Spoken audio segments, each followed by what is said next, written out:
Amiga, las mascotas son muy importantes en la casa. ¿Y qué pasa cuando las perdemos, caray? ¿Cómo afrontar esto?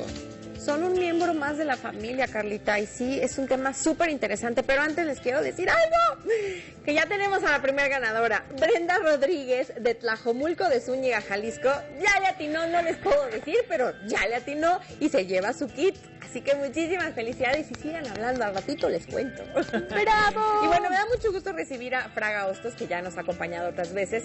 Y ahora con este tema, ¿cómo puede mi hijo superar la muerte de una mascota? De verdad que sí es súper doloroso, o sea, claro. No por el hecho de ser una mascotita y no un ser humano, no duele, duele y mucho, y a veces hasta más que un familiar que a lo mejor no has visto en mucho tiempo, ¿no? Porque es tu compañero por mucho tiempo. Entonces, ¿cómo podemos empezar a platicar con nuestro hijo si ya sabemos que a lo mejor pues se va a morir nuestra mascota? Claro, si está moribunda o si está también pues ya en el proceso totalmente pues muerto.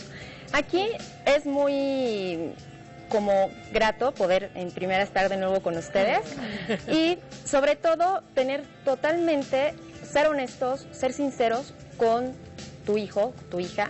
Cuando es la muerte de una mascota, no podemos desvalorizar esta muerte, ¿no? Porque muchos papás dicen, ay, pues se te murió tu perro, se te murió tu tortuga, no pasa nada.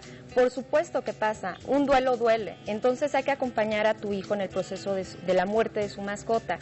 Ser totalmente sinceros, ser totalmente honestos del por qué la mascota falleció o por qué está en este proceso moribunda, ¿no? Porque hay muchos perros que están en un proceso hasta que se les tiene que aplicar la eutanasia. Entonces, sí ser totalmente honestos, no ser mentirosos, de decir, bueno, tu perro se fue, está dormido un ratito y puede regresar, porque eso les creas como a tus hijos como que sentimientos de esperanza, ¿no? Decir, bueno, mi mascota va a regresar. Realmente aquí hay que ser totalmente honestos, eso sería explicarles a su manera que su mascota pues ya no va a regresar. ¿Y esta explicación depende de la edad que el niño tenga?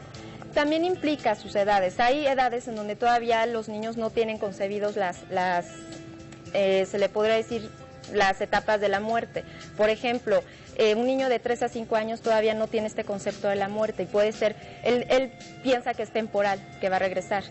Entonces, más o menos como de los 6 años a los 8, 9 años, ya el niño empieza a crear el concepto de la muerte y aquí el niño puede realmente empezar a hacer pues conciencia de que su mascota pues no va a regresar y que obviamente la muerte tiene también sus consecuencias, ¿no? Donde va a pasar una etapa de depresión, de llanto, de melancolía, etcétera. Ahora, hay una etapa en los chiquitos que de pronto les empieza a dar miedo perder a sus papás, como que lo empiezan a oír a lo mejor el concepto de muerte. Entonces, si tú le empiezas a platicar a tu hijo que su mascota puede morir o que va a morir, no les das también ese miedo de, pues yo también, claro, soy tu mamá, soy tu papá, y yo también me puedo morir, y que sientan que si se enferma, se muere. Por eso, ¿cómo lo maneja? Hay que ser muy claros con las palabras, en donde a los chiquitos no les podemos decir, tu perro está enfermo, por eso se murió, porque el niño lo puede empezar a hacer parte de sí mismo y va a decir, entonces cuando yo me enferme, puedo morir, o cuando mi papá se enferme, se puede morir. Explicar el proceso vital de la vida. Todos los seres humanos, todos los seres vivos nacen, se reproducen y se mueren. Entonces también aquí les puedes dar el apoyo totalmente a tu hijo cuando adquieren una mascota nueva, explicarle ante todo, hijo, la mascota no va a ser para siempre, tiene un ciclo vital, tu mascota, y en un momento dado se puede enfermar, lo pueden atropellar, le puede pasar cualquier accidente, o simplemente por la edad, ¿no? Claro. Porque también hay ciertos rangos en la edad, y tu mascota puede fallecer. Y por ejemplo, si los papás también están inconsolables, o sea, los papás, o sea, que creo que puede llegar a ser mi caso, porque es mi punto débil este tema, ¿no? Claro. Amamos al perrito, convive con nosotros, vive en la casa.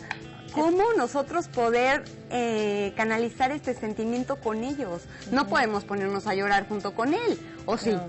Es una muerte de una mascota, aunque no lo crean, el 85% de las familias crean una inestabilidad emocional cuando hay una muerte de una mascota. Entonces, por eso es importante que se empiece a crear la capacidad de resiliencia, tanto para los padres, como que nosotros somos la base que les vamos a brindar esta fortaleza a nuestros hijos, como los hijos. La capacidad de resiliencia es la capacidad de enfrentar los problemas. Entonces, aquí el sistema familiar, inclusive inclusive si es necesario tomar un tipo de apoyo, una terapia de apoyo, porque es una muerte, es un duelo. Entonces existen diferentes etapas de los duelos. Entonces cuando termina la etapa es la aceptación, o sea, cuando termina tu depresión, termina tus sentimientos de enojo, de melancolía, de no aceptación, es cuando tú realmente empiezas a aceptar que tu mascota pues no está y tienes que empezar a elaborar este proceso y puede llevarte meses, inclusive hasta años en elaborar este proceso de duelo. Ahora, si queremos reemplazar a la mascota, ¿en cuánto tiempo es recomendable hacerlo? O sea, si ya falleció. Claro, puede ser contraproducente que cuando los padres fallece su mascota de su hijo, le compren luego otra mascota para sustituirlo, ¿no? Para como compensar ese vacío, esa carencia.